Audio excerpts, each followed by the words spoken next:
Hi, I'm Jasmine Morris and I'm a composer and musician. My work focuses on homogenizing electronic music and acoustic sound worlds to create these virtual soundscapes that blur the line between what's real and what's not. So we're really excited that you've written a piece for our series Beethoven Bartók Now, and could you just tell us a bit about the piece? Yes, so Hitogata is a suite for string quartet and electronics. Hitogata means human shape, as it's inspired by butoh dance.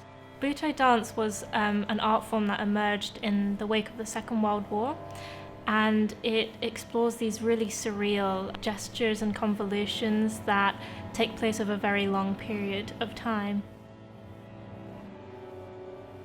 Butoh dance is traditionally performed covered in a layer of white clay or paint, and the idea is that the paint or the clay dries out the heat or draws out the heat from the body, which causes it to tremble and create this kind of frightening, shivering person on stage. And I really wanted to draw on that in the music by creating very jarring sound worlds and that are filled with like buzzing electronic tensions that don't really resolve.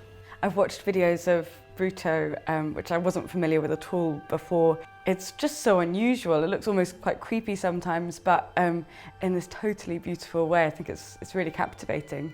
And I wondered actually how you went about trying to translate the movement of butoh, or maybe dance in general, into music. I mostly took my inspiration from this book I was reading, Kazuo Ono's World, who was one of the pioneers of butoh dance. And he divided the book into chapters based on human body parts. And I was looking at one chapter called Non-Seeing Eyes, which he talks about using other parts of the body to explore a space. And he often said to his students, look with your hands and not your eyes and feel the space around you. And I really wanted to kind of manifest that in the music. So in the first movement of the quartet, I've specified that the players close their eyes. And it really fascinates me how a string quartet kind of acts as one organism.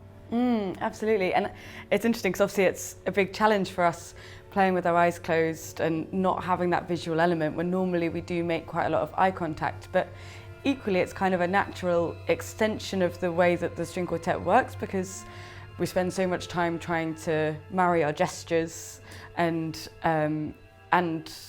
be together by breathing together and matching our movements, so that is very much a part of what we do anyway.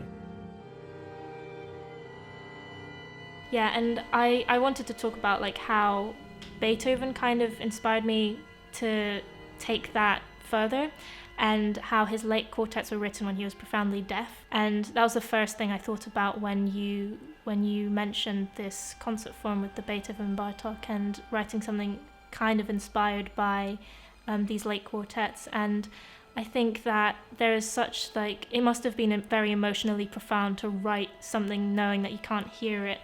And I think that it's important for musicians and creators to kind of reflect on how heavily we use our senses and what were to happen if we were to lose one of them.